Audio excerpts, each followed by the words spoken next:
Hi, I'm Mike Zwingman, Agronomy R&D Manager for Central Valley Ag. This is your Monday Agronomy Update video that coincides with the Reach Out article on the CVA blog site. A few weeks ago, I talked about coming together as an industry, and today I'm going to tell you why. Out there in the consumer, there's a lot of fear. There's a lot of misinformation, and a lot of it has to do with you. Every time I walk to the grocery store, I see non-GMO labels on everything from orange juice to ketchup. And I ask myself why. Because some of these things have ingredients that don't even have GMO options. Why is there such a fear? Why are we so afraid when we see those labels? Because in a certain way, it's looking at taking away a portion of our industry, about our way of life, about how we do things, saying we're doing it bad.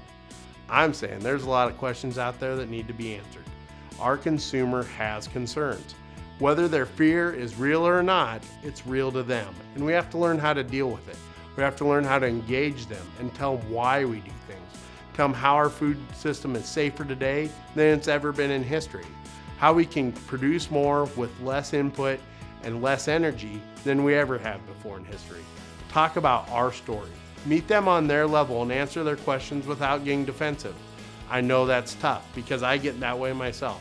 I want you to think about fear on both sides of the spectrum. You as a producer, them as a consumer, and find a way to meet in the middle.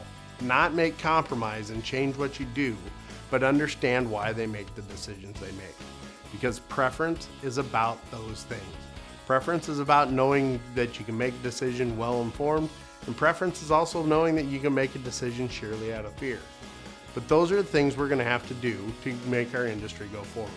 To make the advances to feed a growing population, we're going to have to talk about food safety, security, and how we're going to do this in a sustainable and environmentally friendly manner. Because that's what our consumer wants. That's what our consumer is asking for. And by the way, that's what you do every day.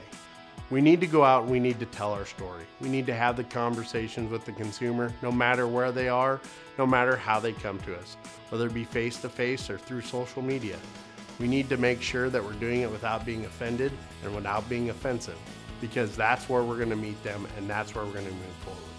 As always, be safe, and we'll see you next week.